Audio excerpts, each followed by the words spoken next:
Bonsoir mesdames et messieurs, nous voici à notre rendez-vous hebdomadaire, lequel vous offre des connaissances qui complètent celles que vous avez, et cela dans votre émission la préférée des préférés, Empire des connaissances. À toutes et à tous, bienvenue. Nous recevons pour vous aujourd'hui le président de la mutuelle de Tchokwe, que vous allez bientôt découvrir à la présentation. Monsieur Lambert Chiaze Moussania Shangunga est né à Sandoa, territoire de Sandoa dans la province actuelle du Lualaba, le 23 septembre 1955. Licencié en sciences économiques appliquées, option commerce extérieur de l'Université de Kinshasa, Prince Lambert Chiaze a travaillé au Conseil international de l'État à Londres, au GECAMIN Holding, au ZACAF, actuellement ONC, MIBA, GECAMIN et enfin les représentants de la MIBA en Belgique, actuellement chargés de projets mine au copyright. Vous venez là de suivre la présentation de notre hôte, Prince Lambert. Mais avant de continuer, nous voulons également vous laisser suivre le reportage que nous avons fait sur la population, ou les populations mieux, Tchokwe, qui sont en honneur dans cette émission. Les Tchokwe, ce peuple retrouvé en Afrique en général, et particulièrement en Angola, en République démocratique du Congo, Zimbabwe, Mozambique, Namibie, ainsi qu'en Zambie. Cette nation, constituée d'au moins 1 300 000 personnes, dans l'ensemble des pays cités, parle la langue Tchokwe et est très riche en histoire, culture et art. En République démocratique du Congo, après une errance à une certaine époque, les Tchokwe se sont réorganisés en une mutuelle dénommée Mutuelle Tchokwe depuis 2013, sous la houlette de Prince Lambert Kandala Chiaze Moussania Shangunga, président de la dite mutuelle, l'organisateur du symposium scientifique et culturel international du 5 au 10 juillet 2015 sous les thèmes Histoire, art et culture du peuple Tchokwe. Monsieur Prince, je reviens à vous. Quoi de plus à ajouter dans ces reportages ou dans votre biographie si jamais rien n'a été dit avant ou si quelque chose a été omis? Merci, M. Trésor. D'abord, merci infiniment à votre chaîne et à vous-même de nous donner l'occasion de nous faire connaître aux Congolais ainsi qu'à tous ceux qui regarderont cette émission. Rien à ajouter, sauf dire que les Tchokwe, en fait, nous sommes une nation, comme vous l'avez dit, et ce que vous devriez ajouter, je suis un prince. Je suis prince, pourquoi? Parce que je suis né de mon père, Moine Mwatchisenge Moussania, qui était roi de Tchokwe, et ma mère est la princesse Temena, qui était aussi la fille de Moine Mwatchisenge Mutunda. Donc, c'est à ce titre-là que je suis prince. À plus de cela, il conviendrait d'ajouter un fait important, c'est mon 4e nom, Shangunga. Ça veut dire trompettiste. Par ma petite voix, et la mission que mes parents et mes aînés m'ont donnée, c'est de pouvoir porter haut la voix de Tchokwe par la trompette que je joue moi-même. Effectivement, voilà, au téléphone, c'est difficile à comprendre. C'est un grand monsieur, hein? Et vous sentez trop petit là, on vous sent à peine, et puis une petite voix, c'est vrai, c'est que ça reflète ce nom-là, Shangunga. Tout à fait. Vous êtes trompettiste. Ça a tout son sens. Exact. Vous n'êtes pas seul, vous êtes accompagné d'un monsieur, et je voudrais qu'il se présente à nos téléspectateurs, ceux qui le suivent tout à l'heure. Moi, je m'appelle M. Chikeha Fidel Mbangu Kulungu. Je suis Tchokwe, originaire de Bandundu. Puisque le peuple Tchokwe est éparpillé à travers le pays, nous sommes ici dans 4 provinces. Nous sommes au Katanga, nous sommes au Kassai et nous sommes au Bandundu, ici en République démocratique du Congo, pour lesquels nous sommes organisés dans une mutuelle Tchokwe, et moi je suis sage dans cette mutuelle. Voilà, merci, vous êtes sage dans cette mutuelle Tchokwe. Et nous allons suivre ensemble un élément de Tchokwe, j'ose croire c'est une chanson. Et découvrons la richesse Tchokwe dans la musique et dans la chanson traditionnelle. Cette chanson s'intitule Tchokwe Laoula. Ça veut dire Tchokwe, réveille-toi. Et c'est une chanson qui est inspirée de Dieu. Dieu l'a disons, dictée à notre prophète, l'abbé Kachaka Wakatewe. Et qui veut dire Chokwe Laoula, Chokwe Laoula. Chokwe, réveillez-vous. Dieu est en train de venir. Il demande que vous puissiez l'accueillir, que vous puissiez bien accueillir. Moi, donc le roi de Chokwe, Dieu est en train de venir. Il s'appelle Elohim El Shaddai et il est en train de venir. Chokwe, préparez-vous à l'accueillir. Voilà en résumé ce que ça veut dire cette chanson. Et il nous a été demandé de la diffuser à chaque événement. C'est le sens de commencer par cette chanson-là, qui est chantée par notre fille Nepa. C'est elle qui a chanté cette chanson, Nepa, Élysée. C'est notre hymne, en fait, qui était inspiré par Dieu, que nous devons divulguer dans tous les milieux, que nous devons avoir au début de chaque événement et à la fin de chaque événement. Voilà comment présenter brièvement cette chanson. Ok, merci. Et est-ce que vous avez un mot à dire sur cette chanson traditionnelle, comme venait de commenter le président? Non, il n'y a pas beaucoup à commenter, comme il vous a dit. C'est une chanson inspirée, n'est-ce pas, qui est en train de parler, qui est en train d'évaluer la valeur du peuple Chokwe par rapport à son créateur. Ok, merci beaucoup. Mais découvrons, c'est qui sont les Chokwe? Prince, les Chokwe. Les Chokwe, qui sont-ils? Ils sont un grand peuple, même une nation, qui, comme l'a dit le sage, qui est dans plusieurs pays d'Afrique, vous l'avez présenté vous-même. Et les Chokwe, c'est un peuple, d'abord, c'est un peuple guerrier, conquérant, ce qui explique son expansion. Et son expansion est expliquée par deux choses, principalement. La première des choses, c'est le Usoko, le Chokwe, la fraternité. Le Chokwe donne beaucoup d'importance à la fraternité. Quand vous êtes frères, tous ceux qui viennent en amitié, ils deviennent de frères. Usoko. Et toutes les relations que vous avez après, ce n'est plus l'amitié, ce n'est plus de relations, ce n'est plus de connaissances, vous devenez de frères. Inuabwa Asoko, vous devenez de parenté. Ça, c'est le premier élément. Le deuxième élément de Chokwe, Kukula Ndungo. Parce que les Chokwe, dans leur conquête, ils ont eu beaucoup d'esclaves. Et à chaque fois qu'ils ont eu des esclaves, ils les ont amenés dans la famille. Qu'est-ce que les Chokwe faisaient? Ils prenaient sa fille ou sa nièce ou sa petite fille, le donner à un esclave pour avoir des enfants. Et ces enfants devenaient automatiquement membres de la famille. Ce qui explique l'expansion du peuple Chokwe. Et dans sa conquête, à chaque fois que le Chokwe arrivait quelque part, il prenait un espace, il laissait entre les mains de neveux ou de nièces, parce que nous sommes matrilinéaires. Nous, la descendance vient de la femme. L'homme n'assume pas la descendance, c'est la femme qui est le socle de la famille.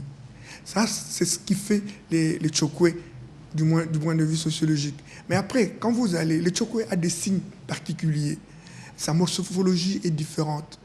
Et le Chokwe, par exemple, quelle morphologie différente alors que c'est un Muntu, ce sont les Bantous? Oui, quand vous verrez le Chokwe, il est quelqu'un qui a un front généralement assez développé, qui arbore le sourire à tout bout de champ, mais qui est très méchant quand il le faut. Très bien. Et parce que quand il le faut, il devient méchant. Il est rebelle, pas rebelle, mais il se révolte quand il doit le faire. C'est quelqu'un qui agit en connaissance et en profondeur de cause.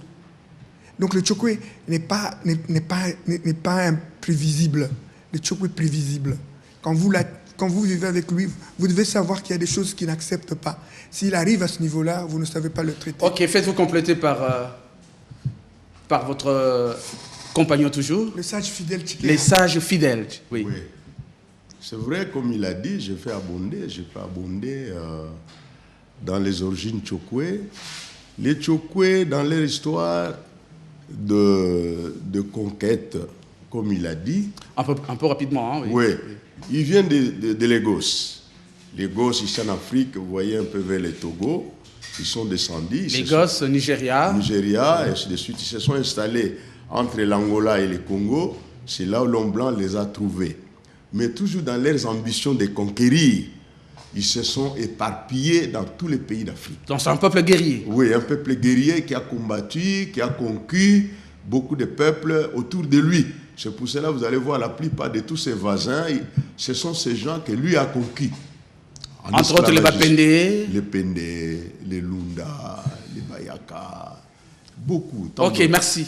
Alors, on parle de, au lieu de parler de peuple Tchokwe, l'expression plus utilisée ou prisée est les nations, ou la nation, plutôt la nation Tchokwe. Et pourquoi? C'est parce que nous sommes au-delà. Alors que nous, au Congo, on dirait la nation congolaise. Et pourquoi on parle de la nation Tchokwe? Oui, parce que nous sommes dans plusieurs pays. Nous sommes un. Les Tchokwe parlent la même langue, ils ont les mêmes us et coutumes, ils sont les mêmes. Tout ce qui nous différencie, c'est l'environnement avec l'influence des autres langues. Mais sinon, les Tchokwe sont les mêmes. Hein. Vous pouvez les trouver en Mozambique, c'est le même Tchokwe. En Namibie, c'est le même Tchokwe. Ici, au Congo, c'est le même qui est au Lualaba, qui est le même au Bandundu, qui est le même au Kasaï. C'est pourquoi nous nous étendons de l'océan Atlantique à l'océan Indien. Donc tout cet espace que nous avons fait de nous une nation. Alors, Prince, parlons de vous. Qui êtes-vous dans l'espace Tchokwe en RDC et pour tous les Congolais qui vous suivent maintenant? Qui êtes-vous dans cette grand espace Tchokwe? Je suis le prince du royaume de Mwachisengue. Comme je dis tout à l'heure, mon père était Mwene Mwachisengue Musanya, Chamazemba, et ma mère était Temena. Donc, il a régné comme chef, grand chef de Tchokwe, mais à juste titre le roi de Tchokwe. Après sa mort, celui qui lui a succédé, c'est mon frère aîné, Mwachisengue Lukasa, Sapinji Lukasa, premier. Après Lukasa, il y a eu un cousin, Mwachisengue Musanya II. Maintenant, c'est notre neveu qui est Mwachisengue Musanya III. L'actuel roi. L'actuel roi. Donc, je suis là en tant que prince du royaume Tchokwe. Et vous êtes rassuré que tous les Tchokwe vous respectent? Partant du Bandundu, Kasaï et au Katanga, actuellement le Lualaba, la province actuelle du Lualaba. Mais j'ai mon frère qui est à côté. Il peut bien répondre à cette question mieux que moi. Et Prince, plutôt sage fidèle, vous êtes Tchokwe du Bandundu. Comment acceptez-vous que vous ayez un roi, mais qui n'est pas du Bandundu, qu'on retrouve dans les Katanga, précisément dans l'actuel Lualaba? Oui. Je vous ai bien dit que le Tchokwe est un peuple organisé. Nos ancêtres, quand ils ont commencé leur royaume, n'est-ce pas, ils avaient une organisation de la coutume pour laquelle ils ont d'abord eu un roi. Et ce roi ne pouvait pas être dans toutes les familles. On a confié... Et dans toutes les provinces. Dans toutes les provinces. On a confié la royauté à une seule famille qu'on appelle les Mwachisengue. Et les Mwachisengue, qui est à Lubumbashi, en fait au Katanga. Cette famille s'est retrouvée au Katanga. Au Katanga. Oui. Alors maintenant, dans ce clan-là de Mwachisengue, où il y a la royauté du peuple Tchokwe, et le clan s'est expansionné dans plusieurs pays, mais dont nous avons nos origines au Katanga. Mais ça pose, oui, c'est vrai, mais ça pose un problème. Actuellement, la jeunesse Katanga, plutôt du Bandundu, du Kasaï, n'arrive pas à voir, n'arrive pas à palper du doigt la réalité de la royauté qui est de l'autre côté, parce que ça demande des frais, il faut se déplacer, aller de l'autre côté. C'est ça, justement, c'est un problème de communication. Moi, par exemple, à l'âge de 8 ans, 9 ans, mon père, nous sommes au Bandundu. Je n'ai jamais été au Katanga. Mon père avait des petites de phonos. Vous voyez la phono à l'époque, manuelle là. Et on avait des disques. Avant l'enregistreur, quoi. Voilà, l'enregistreur. Le tourne-disque, non, oui, oui. On jouait ça.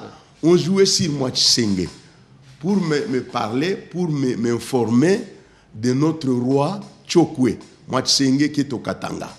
Et c'est là où moi j'avais appris, dès mon enfance jusqu'à aujourd'hui, nous avons un roi au Katanga qui représente tous les peuples Tchokwe. Donc aujourd'hui, si les gens peut-être peuvent se révolter, comme vous le dites parfois, c'est un problème de communication, c'est un problème d'instruction, c'est un problème d'éducation, c'est tout. Alors, vous êtes non seulement président de la mutuelle de Tchokwe, et vous êtes aussi écrivain. Vous avez jusque-là mis sur table 3 livres. Est-ce qu'on peut savoir les titres de chacun? Oui, j'ai fait 3 livres, et tous les livres, c'est en fait un appel à l'éveil du Tchokwe. Le premier, c'était une conférence débat que j'avais animée ici à Kinshasa, puis à Lubumbashi. Et ça s'est intitulé « Le peuple Tchokwe a-t-il une place au Zaïre ?» Tous les livres pratiquement, les deux là, c'est une interrogation. Et là, j'ai développé, pour représenter les Tchokwe, ce que nous sommes, notre rang du point de vue démographique, qu'est-ce que nous avons comme culture, comment l'art, comment nous sommes organisés en société. Ça, c'était le premier livre. En fait, c'était une conférence débat. Ce deuxième livre que j'ai écrit, c'est Le clan Oussengue ou les origines du pouvoir coutumier Tchokwe. Parce que justement, il y a beaucoup d'interrogations. Les Tchokwe a perdu son identité. Il ne connaît pas son histoire. Il y a très peu qui ont eu la chance, comme moi, comme mon frère fidèle, de vivre au village et d'entendre parler de l'histoire Tchokwe. Moi, j'ai vécu à la cour. Et à chaque fois, j'ai étudié en dehors du village, mais toutes les vacances de Noël, toutes les vacances, les grandes vacances, je les passais au village, dans la cour. Donc j'ai vraiment été préparé à faire connaître l'histoire de Tchokwe. Alors, ces livres-là, c'est le clan Oussengue ou les origines du pouvoir coutumier Tchokwe. D'où vient le pouvoir? Qui sont les Tchokwe? D'où ils viennent? Comment ils se sont installés? Quelle importance démographique ils ont? Et puis comment est organisé le pouvoir coutumier? Quels sont les symboles et les insignes du pouvoir coutumier? Donc tout ça, j'ai essayé de développer. En fait, le but, c'était de faire connaître. Moi, je suis marié à une femme de Bandundu. Mon frère, il peut vous dire qu'il a une mongala, non? Les Tchokwe, ils sont mariés à toutes les femmes parce qu'ils aiment les belles femmes. Ils aiment les belles choses. Mais c'est comme toute autre tribu. Ah, ça, je ne sais pas.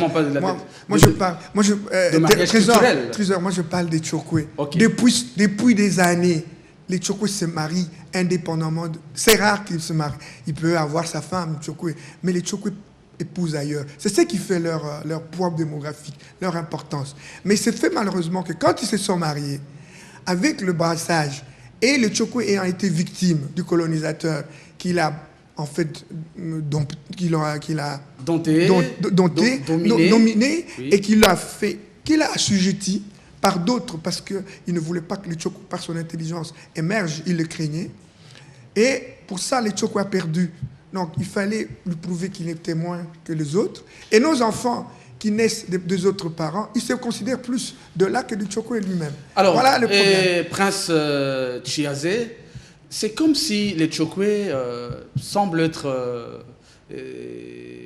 avoir un complexe d'infériorité.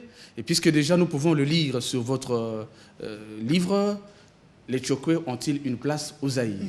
Et pas plus tard que votre discours de la sortie officielle de la mutuelle Tchokwe, vous avez également parlé de Tchokwe comme un peuple assujetti, un peuple négligé, un peuple abandonné et un peuple qui a perdu sa place.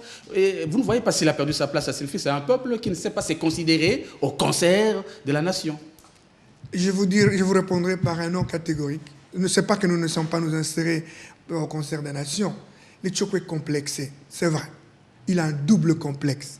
De supériorité parce que c'est un Mwanangana. Ah, c'est pas infériorité, c'est supériorité. Non, il y en a deux à la fois. C'est paradoxal, mais c'est une évidence. Le Tchokwe est Mwanangana. Là où il est, il se considère. Il peut être domestique, il peut être balayeur, mais il y a un fait. Quand vous voulez minimiser, il s'en va. Hein. Il laisse tout tomber, il s'en va. Voilà le Tchokwe, tel qu'il est. Et sage fidèle, oui, le Tchokwe, il me semble que paraissent complexés devant les autres tribus. Il a parlé ça sur le contexte intellectuel, n'est-ce pas?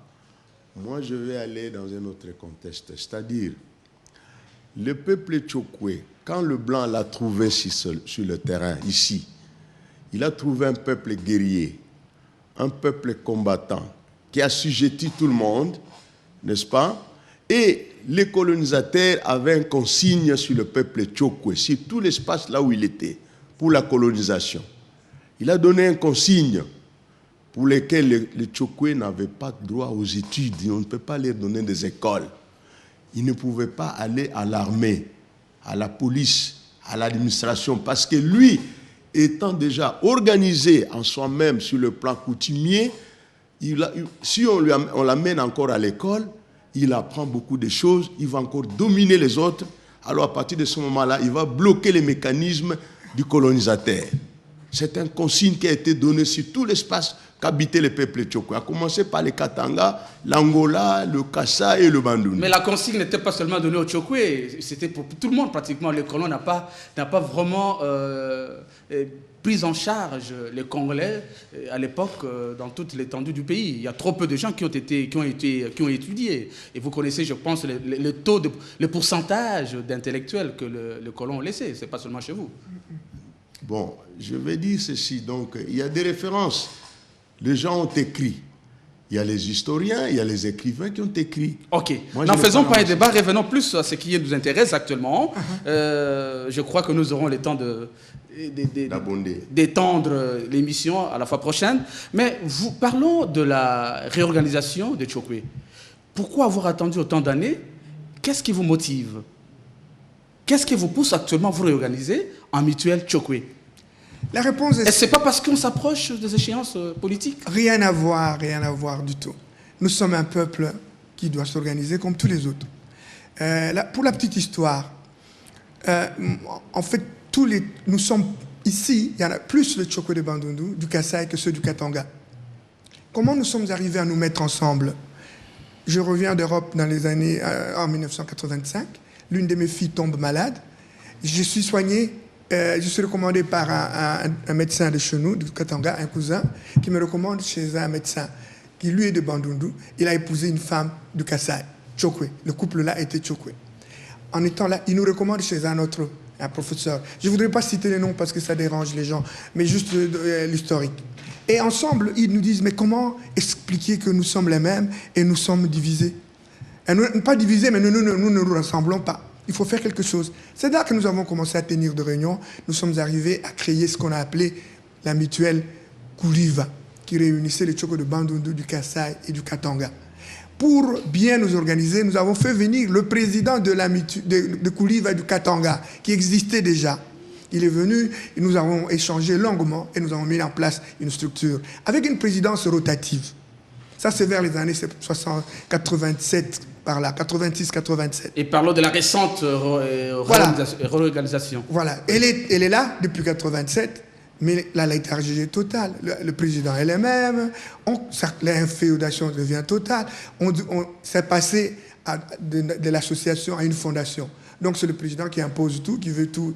Et quand moi je reviens d'Europe, la communauté m'interpelle. Faites quelque chose parce que ça ne va pas. C'est là que ça commence.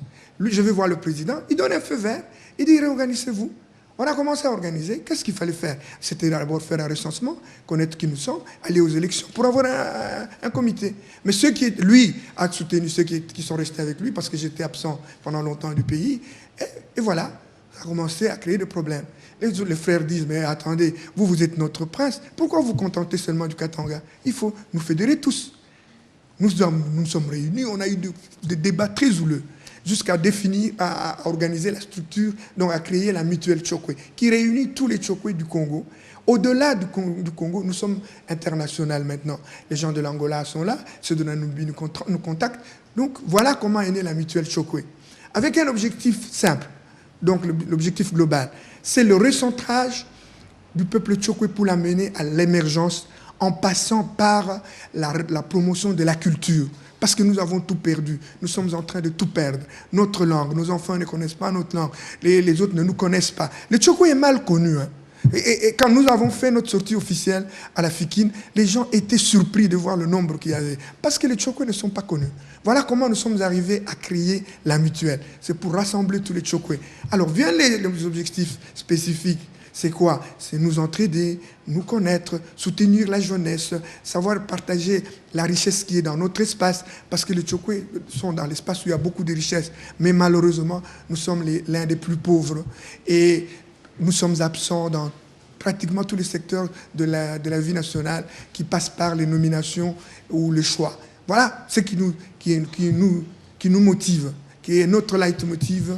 Il faut que le Tchokwe se réveille, qu'il se réveille les yeux grandement ouverts. D'où le slogan Kachokwe, Kachokwe, Kachokwe, Laoula, Laoula, Laoula, bois. Ok, depuis que vous êtes là, voici 3 ans avant de parler du symposium, mais quelles sont les réalisations déjà? Nous avons fait beaucoup pour 2 ans. Nous avons, pendant une année pratiquement en train de mûrir la structure, nous avions une autre sortie officielle à la Fikine le 30 mars 2014. Ceux qui étaient là ou qui ont des images, si vous pouvez les balancer, vous verrez que c'était impressionnant. Nous avons eu plus de 3000 personnes.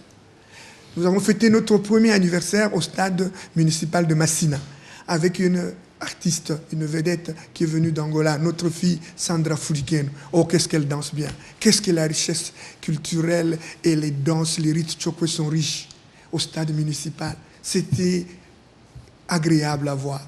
Vous aimez tant votre tribu, mais votre oui, nation Tchokwe. Je vis, mon sang est Tchokwe, je respire Tchokwe, je dors Tchokwe, je mange Tchokwe, je suis Congolais à part entière, fier d'être de son pays. Et qu'après à travailler pour son pays, je l'ai fait, je continue à le faire et je le ferai davantage. Donc, voilà ce qui a amené que la mutuelle Tchokwe soit là. Et nous ne nous limitons pas seulement entre nous. C'est ouvert à tout le monde.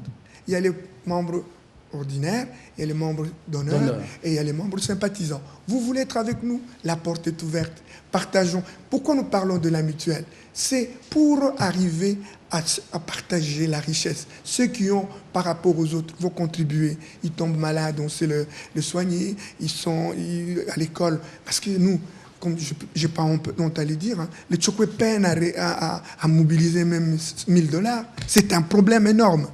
Voilà, c'est ça le but de la mutuelle et ce que nous voulons faire. Ok, pour vendre l'image de Tchokwe et surtout sa valeur culturelle, vous avez pensé à un symposium. Oui. Symposium, c'est un congrès scientifique. Et là, nous avons trouvé toute une batterie de professeurs, de scientifiques de la République démocratique du Congo et de certains d'ailleurs. Et la matière pour ces congrès scientifiques. Le congrès ou le colloque a pour thème l'histoire, l'art et la culture du peuple Tchokwe. Ces professeurs que nous avons choisis ont étudié ça à l'université. Ils ont fait des recherches. Et donc, ils connaissent la vérité qui a été occultée par l'homme blanc dans l'histoire qui a été enseignée dans les écoles. Ils viennent rendre publiques les recherches qu'ils ont sur le peuple Tchokwe. Voilà la valeur scientifique et l'importance de ces symposiums. Réveiller la conscience également de Tchokwe. Oui, ça passera par ça. Ça passera forcément par cela. Et ce n'est pas nous, c'est sous le haut patronage du ministre de la Culture et des Arts, le ministre Banza Moukalai. C'est lui qui patronne. Donc, cette organisation est officielle, elle est nationale, elle est connue de toutes les autorités et ça se fait dans les normes. Mais ça coïncide avec un autre événement important, c'est que c'est la visite du roi Mohamed Tshisekedi à son peuple de Tchikapa. L'actuel roi qui va arriver. Donc, le Bandundu va se transporter là-bas, le Katanga va se transporter là-bas, l'Angola va se transporter là-bas. Nous essayons de ratisser large pour que le maximum de Tchoko se retrouve là. Et c'est ce que nous essayons de faire ici, là, sur votre plateau. C'est dire que nous avons difficile à boucler notre budget. Nous lançons un appel à nos frères Tchokwe qu'ils prennent conscience. Ce que nous faisons, ce n'est pas pour le prince, c'est pour tout le monde. Que chacun vienne avec ce qu'il peut donner. Les hommes de bonne volonté, les sociétés, qu'ils permettent que, pour la première fois dans l'histoire de ce pays, un peuple organise un symposium pour réécrire son histoire. Ça, c'est différent du festival de Ngungu, qui est, lui, international. Exact. Quand vous parlez du festival de Ngungu, c'est ça que je dis. Je crois que nous sommes déjà pratiquement vers la fin de l'émission. Pourquoi avoir attendu? Vous ne pensez pas avoir marché, piétiné déjà Fesnac, qui, à partir du 8, sera déjà à pied d'œuvre. Et vous organisez votre symposium presque aux mêmes dates. Je crois que c'est du 9. Du 9 au 10. Initialement, je vous réponds, ça devrait être du 5 au 10, en tenant compte du festival de Ngungu. Parce que nous, on est proche de Maman Gizenga, surtout mon épouse. Nous avons fait participer les Tchoko au festival de Ngungu. Même ceux qui sont à Kikwit, ils se préparent pour y aller. Nous avions calé ces dates-là, initialement. C'est pour que nous puissions terminer Tchikapa rapidement, revenir sur Ngungu et Kikwit, pour respecter le programme du FESNAC. Il s'est fait malheureusement, comme je vous ai dit, les difficultés financières que nous avons ne nous permettent pas de boucler notre budget. Et ce qui fait que c'est un chevauchement. Au contraire, ça devait être un prolongement, un complément. nous avions fait, nous apportons les Uchoko. Mais peu importe, par ce manque de budget, vous aurez dû toujours attendre la fin du FESNAC et puis reprogrammer votre symposium. Mais non, malheureusement, ça tombe au même moment avec notre anniversaire que nous avons décidé de célébrer chaque année au mois de juin, au mois de juillet. Pourquoi chaque année? C'est tout simplement, nous l'avons créé au mois de juin. Mais si nous écartons suffisamment, ça nous permettra de ne pas... Ok, je crois que